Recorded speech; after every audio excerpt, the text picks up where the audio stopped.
This could give you a little picture of the book that I'm going to be talking about tonight. This is a book that was just published by Central Valley Bird Club, and it covers a comparison of two Sacramento County breeding bird atlases that were done almost 30 years apart. And I have to make a confession to start that pretty much this entire presentation is going to be one long plug for the book.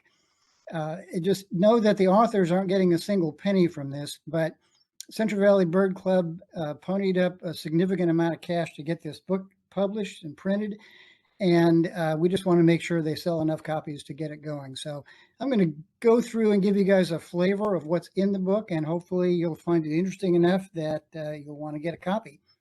They're selling it on the Central Valley Bird Club website, and I'll give you that web link right at the very end of the presentation. And I think actually Sac Audubon will probably have a link to that as well. So you'll have an opportunity. Just to give you an idea of the size of the book, it is paperback, but it's sort of coffee table size, 8.5 by 11. And my three co-authors, Lily Douglas, Chris Kennard, Tim Manolis, well known most of the people in Sac Audubon, but you do need to understand this was very much a collaborative effort. We all participated in writing this thing. We all reviewed each other's text, and everybody made significant contributions. My main contribution was to kind of get things started and to be the general pain in the butt with everybody to make sure we actually got this thing done and published, which is often the trick with these atlases. All right, some acknowledgments. As I said, Central Valley Bird Club has published the book, but you should be aware that Sacramento Audubon also played a large role in this, as they made a large contribution to the first breeding bird atlas that we're using all of the current data to compare to. So both organizations have been central to making this thing happen. And I guess I should start at the beginning because not everybody knows what a breeding bird atlas is. A breeding bird atlas is an attempt to determine all the bird species that breed in a given geography. And that might be a single county or it might be an entire state. And what you're trying to do is not only find out how many species are breeding, but where are they breeding? So you're looking for the status and the distribution of the breeding birds in a given geographic area. The first step in that is to take the area you've chosen, in this case, the Sacramento County, and you cut that into a whole series of these 5-kilometer square blocks. And what you try to do in the course of the atlas, which typically run, 3 to 6 or 7 years, you try to determine in as many of those blocks as possible what birds breed in each block. The way this has been done traditionally is that you recruit a bunch of people and each of them takes on one or more blocks as their own, and then they try to spend as much time in the breeding season in those blocks and confirming breeding in as many species. And that's the way the first breeding bird atlas was done. We did things a little bit differently for the second, and I'll talk about that. A little bit of background. So between 1988 and 1993, Tim Manolis organized and completed a Sacramento County breeding bird atlas, actually among one of the first county atlases that were done in California. There have now been, I think, 16 different California counties that have had breeding bird atlases done. All those data were compiled. They were all stored in a nice GIS format. Unfortunately, the results were never published. This unfortunately happens with a lot of breeding bird atlases. It's pretty easy to recruit people to go out in the field and look at birds, but when it comes down to the hard work of actually compiling all the data and getting the things written up, that's not as much fun, and it often winds up all falling on the head of the organizer, and there's a lot of these that don't get done. One example kind of close to home is that, as I mentioned, there are about 16 county breeding bird atlases that have been done in California. One of them actually did a complete second atlas, that's Sonoma County, but they've never published that second atlas. So this is actually the first published repeat breeding bird atlas of a county in California. Now you're seeing a slide that has 3 great outlines, and the last one, which is just stuff I was saying anyway, is that in 2015, I having learned about the fact that there was a first breeding bird atlas done, I approached Tim and Chris about doing a repeat, thinking it would be really interesting, given all the changes in Sacramento County, to repeat the breeding bird atlas and do a comparison of the two. And so that's how it started. We decided to do it a little bit differently for the second one. We decided to use eBird to compile the data. And actually, this is the way most of the newer atlases are actually being done, using the eBird database. So as those of you who use eBird know, it's a great way to record all your sightings when you're out in the field. And one of the things that really helps with the BBA is that several years ago, they added a feature where you can input the breeding behavior for whatever behavior that you see. So if you see a bird out in the field and they're exhibiting some form of breeding behavior, you can note that and it all goes into the database. So we decided to do it that way. We also recruited a core group of active Sacramento County birders, people that spend a lot of time birding in the county and birding all over. Now, unlike a typical breeding bird atlas, we didn't assign them specific blocks. We just told them, when you're out birding around the county, just make sure that you use the breeding codes in your eBird list so that we can capture the data. And that worked pretty well. We also, with the help of Central Valley Bird Club and their listserv, we recruited everybody to get involved. This is the nice thing about eBird, is now everybody can participate. Anybody who's birding the county, if they enter breeding codes, it's going to show up in our database. And we use that to spread the word to the whole Central Valley birding community and beyond.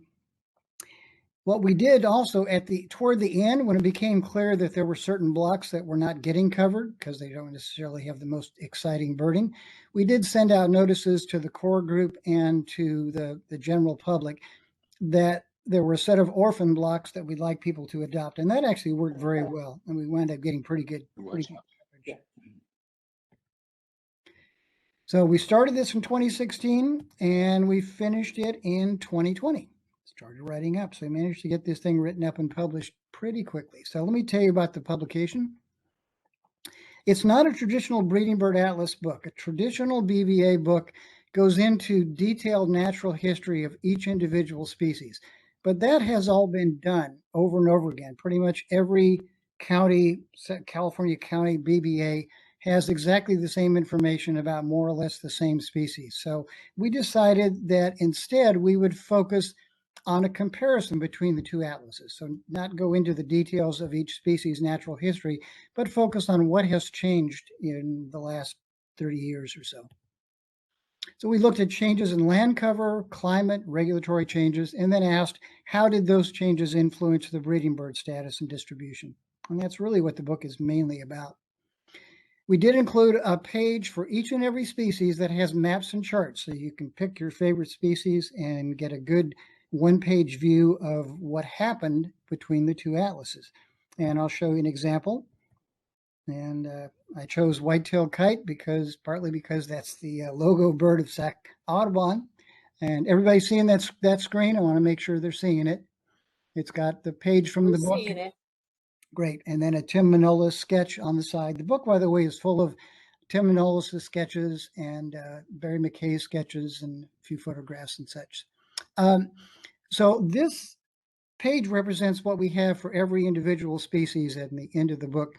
And we really wanted to pack a lot on this page. And I have to credit Lily Douglas for designing this and really getting something that I think looks very good and yet has a ton of information. So hopefully you can see my pointer as well. So in each case, we've got a map that shows the results of the first atlas and the second atlas.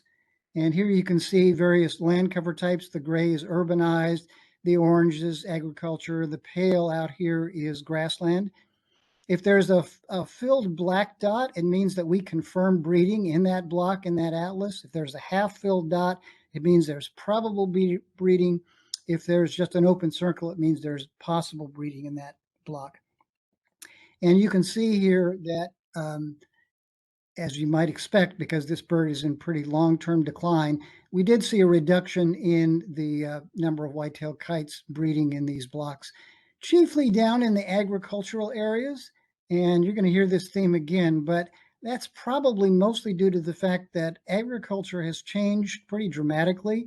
Used to be a lot more open fields, hay, alfalfa, and much of that has been converted to orchards and vineyards, which are not particularly good habitat for these birds. So that's probably part of the reason that we've lost some breeding sites for white-tailed kite. Then each one has a little bit of text that highlights the changes, a graph that gives you a visual on how things have changed between the two atlases, a little estimate of what the regional trends are so that you can put these changes into a broader geographic context, a word or two about the breeding habitat and nest type, and then down at the bottom, you can put comments into your eBird list, and we just extracted some interesting comments out of eBird list and stuck them in the bottom, or got some quotes from people like Dawson or such, just spice things up a little bit. All right, so white-tailed kite's kind of a bad news. So let me give you a more good news picture. So this is hooded oriole, and as you can see, been a big increase in the breeding distribution of hooded oriole in the county. This is a bird that comes here only for the breeding season. Beautiful, beautiful bird. And they have actually spread pretty dramatically north from Southern California through more and more of Northern California, exclusively because we have planted these large fan palms, these Washington palms. And pretty much if you're in a neighborhood, no matter how urban it is, where there are these fan palms, you got a chance of getting hooded orioles to show up. And here's a nice example at the bottom here. It may not be easy to read on your screen, but a little comment we got on one list is, 3 fledglings all came to the jelly feeder, followed by an adult female. Might have to buy more grape jelly. So I love that one. So what did we find? Let's get into it. First, changes in land use, and this is not going to be a surprise to anybody who has lived in the county for a few years. You can see here, this is the data from the old atlas. And by the way, we're really surprised and lucky that Lily was able to find some good 1992 land cover that we could actually compare to the current. There's lots of data available recently, but kind of hard to get this kind of high quality land cover data from back in the 80s or the 90s. But we got a pretty good picture of what was going on in 92, and of course a very good picture of what was going on about the time we started the second atlas. So you can see the gray, the urbanized has grown as you'd expect. A little bit harder to see, but a lot the agriculture has actually increased also at the expense of grassland. But this is shown much better in a graph. So what we have here, we're comparing the 3 primary land cover types between 1992, about toward the end of the old atlas, and 2015, just before we started the new one. So the pale bars are the old atlas, green bars are the new, dark green bars are the new. And you can see pretty clearly that agriculture has increased, development has increased, and both pretty much at the expense of grassland. And this is something that we haven't seen just in Sacramento County, but it's been repeated pretty much in every county in the Central Valley. And the agriculture change has been particularly dramatic because a lot of that has been converting grassland or other forms of agriculture into orchards and vineyards, which again do not provide a whole lot of habitat value. So we've seen some pretty dramatic changes. But again, the overall story is we've lost grassland and we've increased urban and agriculture. And somebody needs to mute because they're typing. All right. So climate change. We didn't see much of any difference between the 2 atlas periods in terms of rainfall, a lot of fluctuation year to year, but the rainfall conditions were comparable. And it may come as a surprise to some folks, but in terms of temperature, even though summer temperatures have increased in most of the world, in the Central Valley over the last 30, 40 years, has not been a significant increase in summer temperatures. You may not believe that on a 108-degree day in Sacramento, but overall, not a lot of change. But there has been a very significant change in the last 40, 50 years in the winter temperature. So winters have definitely gotten warmer throughout the Central Valley, and Sacramento included. So the question is, did climate change affect the phenology, that is the timing of breeding for birds in Sacramento County? And I can say with a high level of confidence, I can say the answer to that is an unequivocal maybe. Data are a little bit weak, although we were really lucky in the fact that Tim did collect phenology data, timing data very carefully from the first atlas. Most breeding bird atlases don't really record that or keep good track of it, but he did, so we were able to make comparisons. And in order to compare things, we kind of grouped species into different groups, mainly on their migratory or their breeding season behavior. And one of the groups we looked at were neotropical migrants, which have been shown to be breeding earlier, at least back east in a lot of places. So here we're talking about birds that winter in Central or South America and come to our area just for the breeding season. Because the data are a little bit weak, it's not real high quality and there's a lot of variation. When I look at this, I say, I don't really see any change. Maybe they've started arriving a little earlier because the 4 stages we're looking at are nest building, occupied nest, meaning probably a bird on a nest on eggs, nest with young, and then fledglings. And the way these graphs work is if the green bar is going down, it means that tended to happen earlier in the second atlas.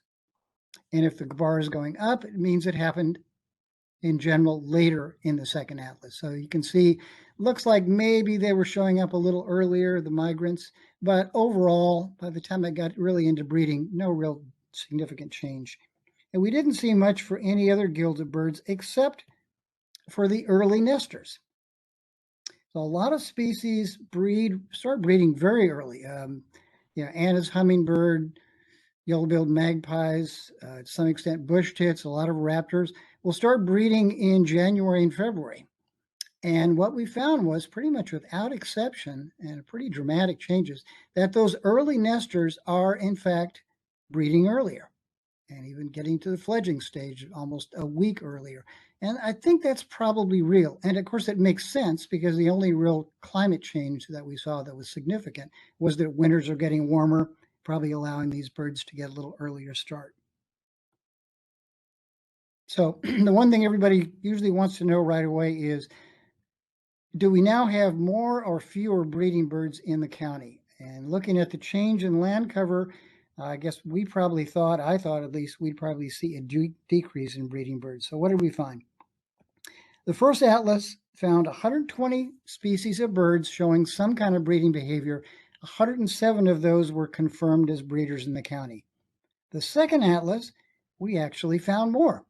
133 species with breeding behavior and 119 of those confirmed. So that was interesting and at least a surprise to some of us.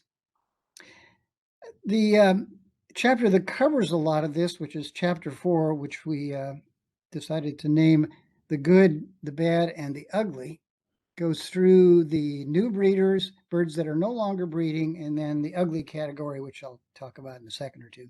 So first, the good. So what are the new native breeding species? In other words, native birds that did not breed in the first atlas that are now breeding in the county. And the first 3 are here all for actually, without a doubt, the same reason. So we're talking about peregrine falcon, bald eagle, and osprey. All these birds in the last 50 years or so, 40 plus years, are enjoying a pretty dramatic increase across North America.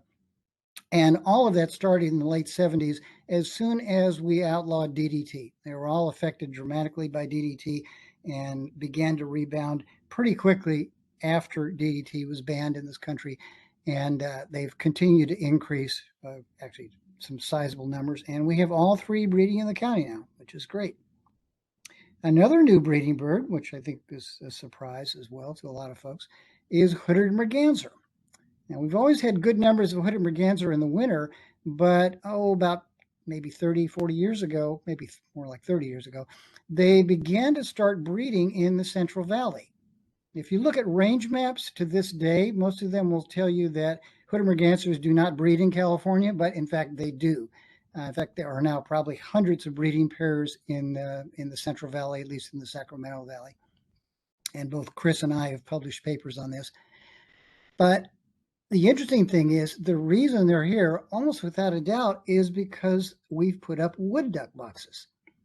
So they like wood duck boxes just the same as wood ducks do. And all these boxes that we've been putting up at a pretty rapid rate in the last few decades, they're adopting them as well. And almost all of the breeding hooded mergansers that are in California now are using those wood duck boxes. We're talking a little bit before this started about common raven. And if you were birding back at the time of the first atlas and you reported common raven pretty much anywhere in the Central Valley and certainly in Sacramento County, you would be asked to produce a photograph or some other proof that you hadn't seen a crow, but you really had seen a raven. That is no longer true. They've now become quite common, at least outside of the really dense urban areas. Common ravens have become, in some places, almost the dominant corvid. And you can see in terms of the map what a dramatic change. No breeding records whatsoever in the old atlas, and breeding, pretty widespread breeding in the new atlas, and they appear to continue to be increasing. Another new breeder is great-tailed grackle. And this is an interesting one because this bird probably only before it, European starling was the only bird that managed to spread itself across most of the country as fast as the great-tailed grackle. At the beginning of the 20th century, you could only find this bird in the U.S. at the very, very southern tip of Texas. And they began to spread rapidly, and they've now covered most of the western United States. And especially in the last 30 years or so, they've staged a very dramatic invasion, moving all the way up through most of California and breeding in a lot of places, including Sacramento County. Not everyone's favorite bird, but I really love them. I think they're spectacular, and I love their song. And I'm going to try to go to presentation mode and see if you guys can hear the song, okay?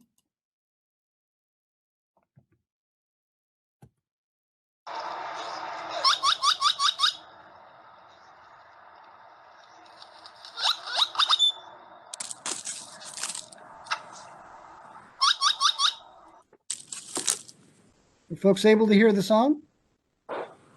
We could. Thank you, Ann. Excellent. A lot of people are irritated by that song, but I kind of love it. I think it's very, very cool, and it's ear-piercingly loud if you happen to be close to it. A real good news story, and this is something that Chris Kennard found. Least terns have been breeding the last several years, at least attempting to breed almost every year since I think Chris said 2008 at the Sacramento Regional Wastewater Plant. It's a bird that's in trouble throughout its range, so it's really gratifying to see that they have shown up, and they are at least attempting to breed most years and have been successful at least part of the time. Another surprise, Say's phoebes. We have lots of Say's phoebes in the county in the winter, but you never expect to see one in summer. Just a few years ago, they started breeding, first in Yolo County and then Sacramento and now Placer County, and they've continued to breed, and apparently they're now becoming a standard breeding bird. Interesting that all of the breeding records that we found in the atlas, in the second atlas, were in the same sort of spot. These birds, like their close relative black phoebes, like to nest on human structures, and all of the Say's phoebes we found were breeding in developed areas that were right on the edge of open country. So look, there's a little big open patch, weedy patch, whatever, next to development. That's where they like to be. And that's where we found them. If you're sensing a one single theme here through the whole thing, and it's absolutely kind of hits you in the face when you look at this, is almost every increase or decrease that we've seen can be linked directly or indirectly to something humans have done. So if there's any doubt in your mind that we are truly in the Anthropocene era, it's kind of hard to deny these sort of facts. You know, we've done some good things and birds have responded, and we've done some not so good things and they've responded as well. But there's hardly an example that you can't link to something that humans have done. And just a quick list through some of the other native breeders. A lot of these are birds that only a few breeding records. Some maybe won't show up again. Cattle egret, black rail in at least one spot. Least bittern. Lawrence's goldfinch is an interesting one because the only reliable breeding spot is at Deer Creek Hills Preserve. And that was private land back during the first atlas. So I suspect they were probably breeding there then, but they may not have had access. Another bird that was probably breeding back in the first atlas, but did not get recorded, was grasshopper sparrow. Tends to be a really hard bird to find in any case. And once we found the most reliable location along Mice Road, then we pretty much guaranteed that we would be able to confirm breeding of that bird. But probably it's been around even before this. Yellow warbler is another interesting one. It's a species that, even into the early 20th century, was a widespread, relatively common breeder in riparian areas in the Central Valley. Pretty much wiped out, extirpated from the Central Valley, mainly because of loss of habitat and brown-headed cowbirds. And here and there, they're starting to make a comeback, seeing more and more breeding or breeding attempts in various places in the Central Valley. Chipping sparrow is another unexpected one. Dark-eyed junco is interesting, and we think of them as montane breeders, but in recent years, they've started to breed in very urban areas. The Bay Area, Berkeley, they're breeding right downtown Berkeley. They're breeding in Southern California. The one record we got was not in an urban area, but I wouldn't be surprised to see them start colonizing even urban areas. And one that will almost certainly never show up again is summer tanager, definitely an outlier. And then the third category is the bad, which we're calling the second category, the bad. These are species that no longer breed in the county, bred in the first atlas, but are not breeding in the county now. Luckily, it's a shorter list, just 6 species, and none of them were ever common breeders.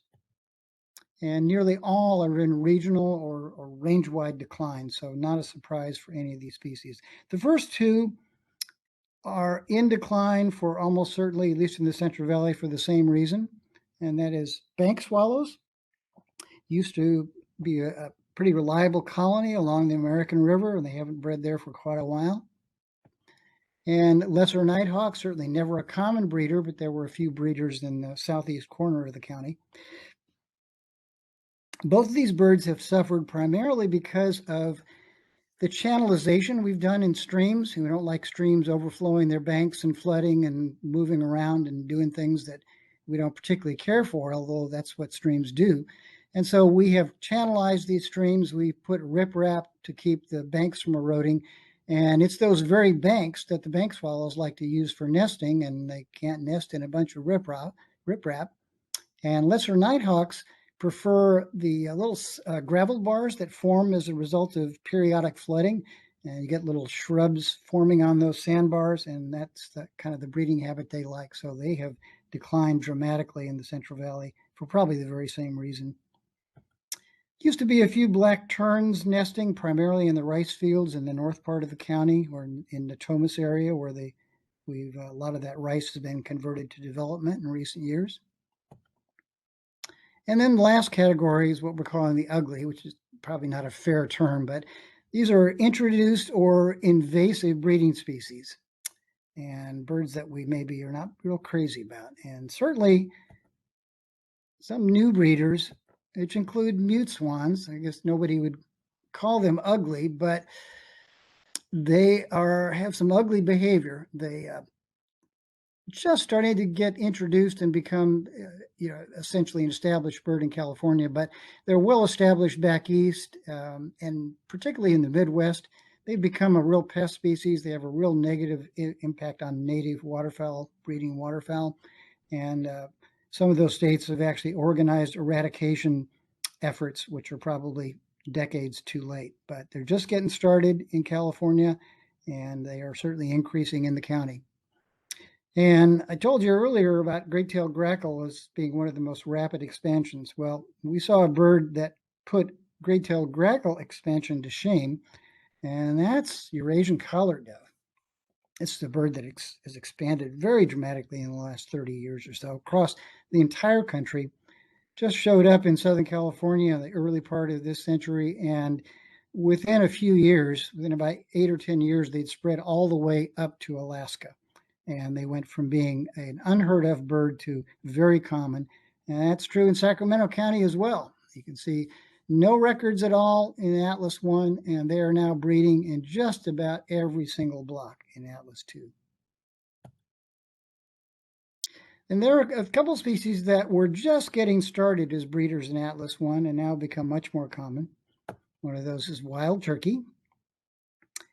It's a bird that was, a lot of people don't realize it's an introduced bird in California, not native to California.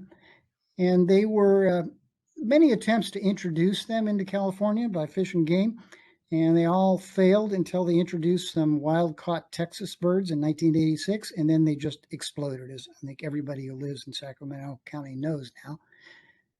So they're just getting started back in the first atlas, which was shortly after this successful introduction, and now they are all over, including in some very urban areas. During the atlas, I found 2 adults with 2 very fresh young in East Portal Park, right in the middle of East Sacramento.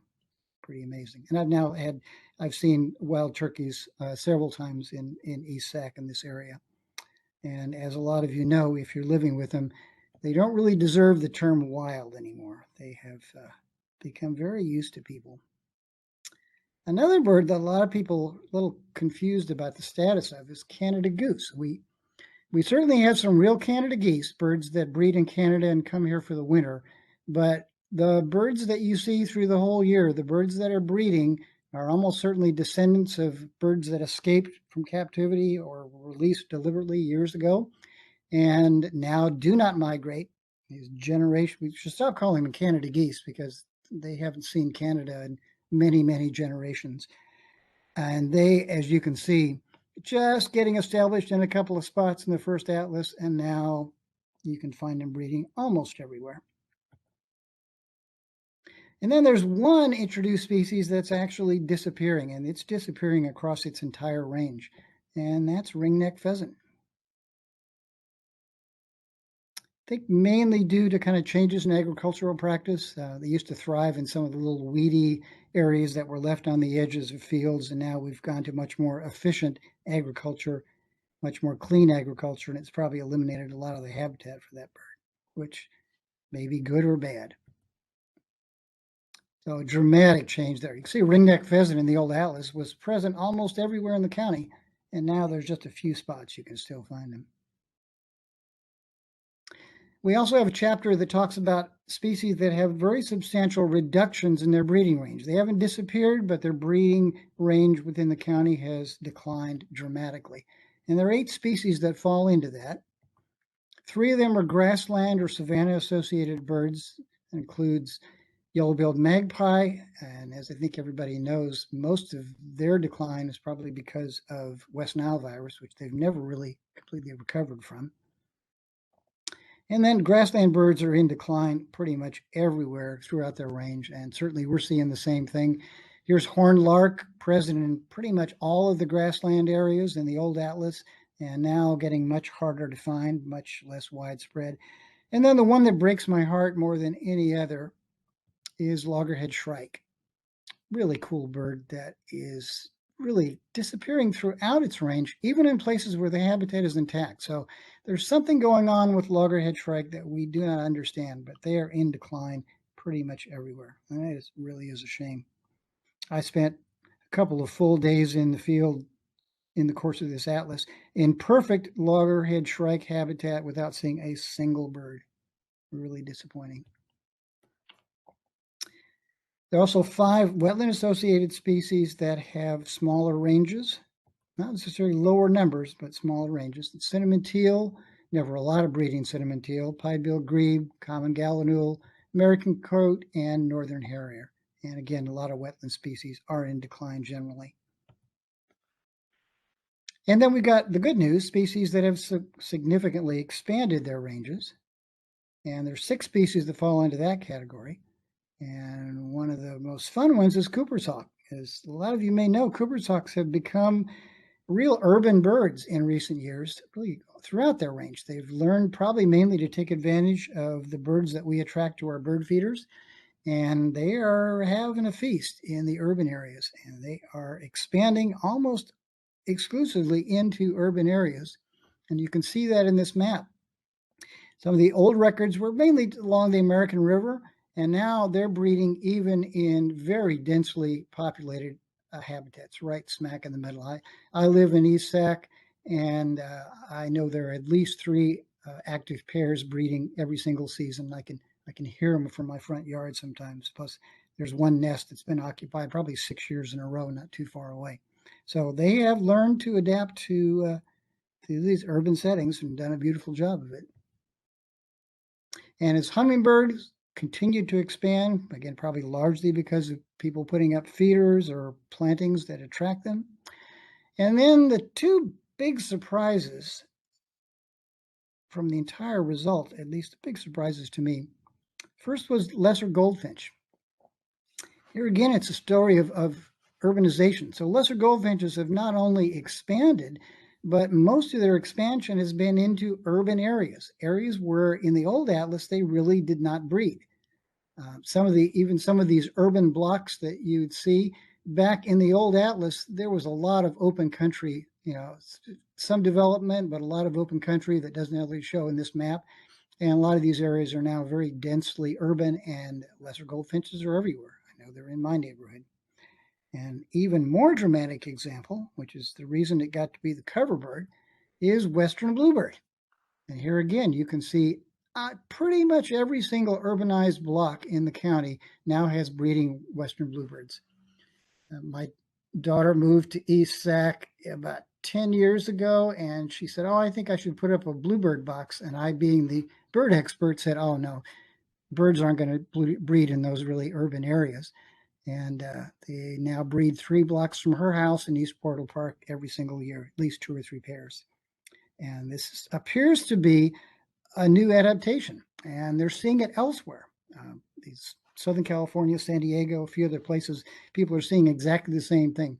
Areas that never had western bluebirds are now seeing lots of western bluebirds, and they've figured out how to take advantage of what we've done. But wait, there's more. A couple other little tidbits to let you know what's in the book. We put in several interesting little sidebars just for fun. For example, there's one that shows the various species that were parasitized by cowbirds. As you probably know, brown-headed cowbirds lay their eggs in the nests of other birds and don't have anything to do with raising their young. And they will pretty much plant those eggs in any nest they can get to. You can see by the variety of species that were parasitized. A few other little goodies. Really interesting chapter that really Chris did almost all on his own. We looked at breeders between the atlases, so birds that didn't breed in Atlas 1 or Atlas 2, but did breed in the interim, which is almost 25 years, just to kind of give people an overall picture of what the real status is long term.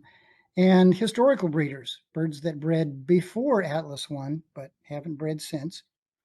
And then I think the most fun part, which everybody can participate in when you see the list for yourself, is potential future breeders. So we did a little speculation on who we think might be a new species that will show up in the county as a breeder. And there's also an appendix on colonial nesting water birds, which Tim did, which is, it's really, in terms of atlasing, it's a different sort of a problem. Difficult because they're colonial and they breed in an area for a while and then vacate that area. So it's really hard to kind of track their actual distribution and status. And Tim covered that very well in the last chapter.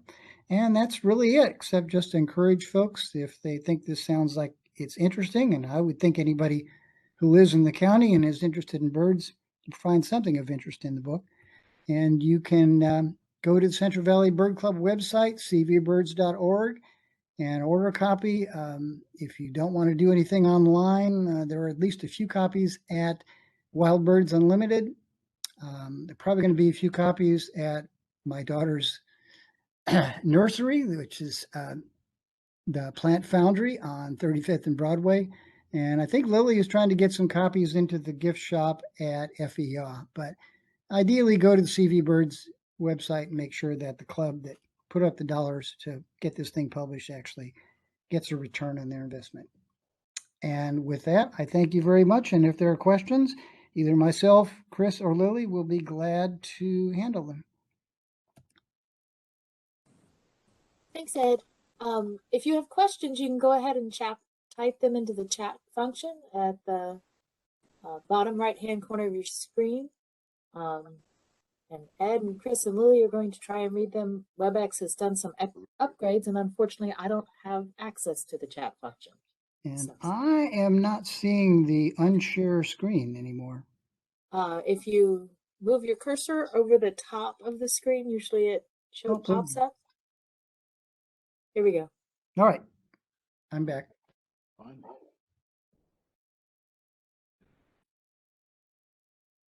I can see the chat, so if you want me to Yeah, to would you read do the that, questions. Lily? Yeah, please do. Yeah. Thank you. I don't know how much time we have, but we'll try to cover as many as we can. Yeah, the first one's from Laura, and she asks, did you use any data from NestWatch? No, we did not. That's interesting. I really haven't accessed that database at all. Has anybody else? I haven't looked at that. That's a Cornell project as well. Is that right? Yeah, this is Laura. I actually have put data into it from nests that I have. And they have to certify and go through how you look at it, and it takes you all the way, through to the fledgling and that kind of thing. And so I would imagine there's data in there in the Sacramento County too. Interesting. Yeah, I think people should be more aware of that. I'm not sure how you download those data. The eBird is pretty easy. Once you get permission, you can do a full dump of all the data, but that would certainly be an interesting addition, and probably a more actual, I'm sure it's in there sometime. Yeah. Maybe not significant change. Let's see. So Angela asks, how's the Western Meadowlark doing? Western meadowlarks are also in decline. So again, another grassland species, and they're in decline in the county as well as pretty much throughout their range. Sort of a surprise, because usually birds that are real specialists are the ones that are in decline, and Western meadowlarks are not really a specialist. And they'll breed in all sorts of grassland, even weedy ones, overgrown, grazed, whatever, but they're in decline as well. There are very few grassland birds that are not in decline. They're tricky though too, right? They don't like to show you that they're nesting. They are. I know. I found when I was doing the Solano County Breeding Bird Atlas, the block that I had, that was the most abundant breeding species, and it was one of the last I was able to confirm. It wasn't until I caught a bird feeding a fledgling on a fence that I actually confirmed it. Yeah, they are. You'll see them go down. You say, there's the nest, and you'll walk there, and there's no bird, and there's no nest. So it's amazing. Just to piggyback on that meadowlark, one of the things we discussed in the book was some of the fragmentation and some of the blocks that had been 80-90% grassland were now down to 30-40%, and were just less suitable breeding for the birds, not to mention changes in agricultural practices that Ed's already mentioned.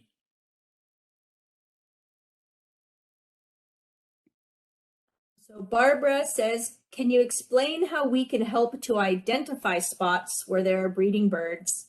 I'm aware of 2 local ponds in Folsom with breeding pairs of common gallinals. Yeah. I just say, use eBird and enter the data, because somebody may want to do a Breeding Bird Atlas number 3. And at some point, somebody ought to do a California-wide Breeding Bird Atlas, and all of that data is stored and kept. So I'd say just use eBird, enter the breeding codes. Be careful with the codes. Make sure you're actually you're coding actual breeding behavior. So example, one of the problems we had was that one of the codes is singing bird, and some people would record yellow rumpled warbler singing. They don't breed here. They're not going to breed here. They do sing, especially in the spring before they head back up in the mountains. So record it, if it's actually from a bird that you expect to breed, or you have real confirmation that it's breeding. But yeah, I encourage everybody. It isn't that hard. It's right there. It's right there on your phone when you're doing an eBird list. If you see breeding behavior, just include it, and someday somebody will use those data. And Chris, I know you definitely had a sidebar about some of those little patches of habitat, particularly those wetland patches in Folsom that can still have gallinule breeding. Yeah.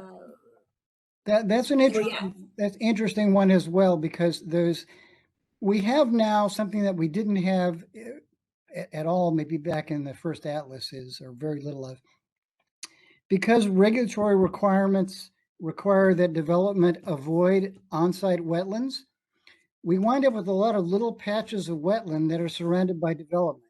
And what often happens is those may have been wetlands that were only wetlands in the winter that dried up in the summer, and now they get runoff from the urban areas and they maintain wetland habitat all year. And that can make them breeding habitat for some birds like gray-tailed grackles that love to nest in a little bit of wetland in the middle of a development. But it also means a lot of other birds that are pickier are not going to use those wetlands because they're too impacted by human activity, by skunks and raccoons and cats and all that sort of stuff. So it's kind of a mixed bag, those little patchy wetlands that get avoided and really don't have much of habitat value. But I'm getting on my soapbox now, so I'll get off. And Barbara also asked, how does the data need to be entered? It looks like she enters bird counts, but isn't sure how to use the breeding codes. Yeah, if you look at the app on your phone or when you're entering online, you'll see the little breeding code thing under the, I guess it's under the comment. It depends on whether you have an iPhone or a Android phone or something about where it shows up, but it's there. Just look around. It's there for every single observation. And if you don't want to enter it in the field, you can wait and enter it when you get home as well. And one thing help. Oh, go ahead, Chris.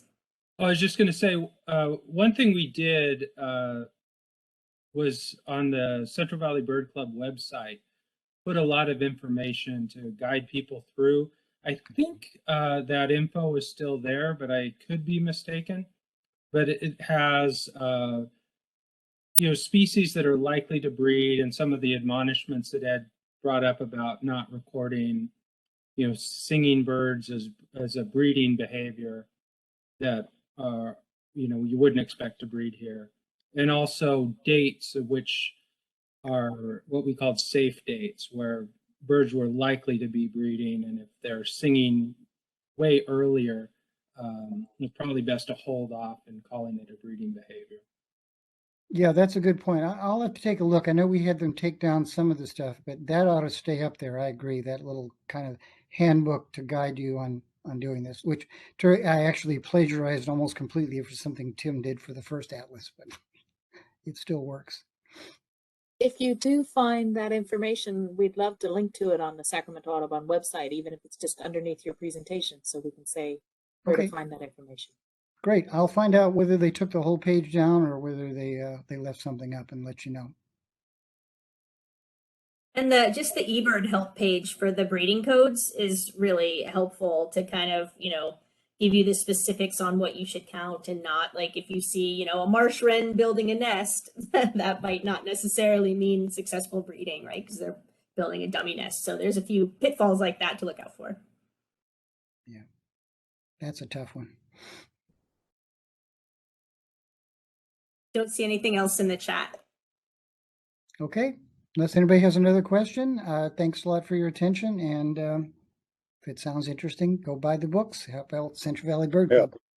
Well, thank you, Ed and Lily and Chris. Glad you joined. Very interesting. And everybody that attended, thank you. And maybe we'll see you next month. Okay. Okay. Thanks, Bill. Thanks, everybody. Bye. Thanks a lot. Thanks, Mary. Bye. Thanks for putting up with the difficulties.